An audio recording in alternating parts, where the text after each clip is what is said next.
迎收看华视整点新闻，我是雷亚。随着本土疫情的趋缓，金门县政府呢今天宣布了，从10月1号开始，只要是完成接种2剂疫苗，并且达到14天入境之后呢，就不用再筛检了。来听听看县长的说法。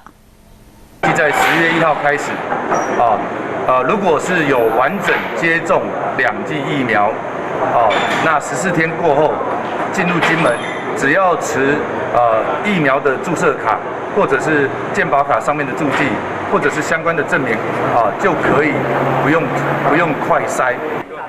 至于还没有打完2剂疫苗的民众，也可以持3天内的 PCR 阴性报告，或者是24小时内快筛阴性证明，就可以直接入境。而今天一早呢，金门县长也特别到机场支援快筛站慰问工作人员，感谢他们这几个月来的付出，也希望筛检条件放宽之后呢，能够借此推动秋冬的旅游观光人数。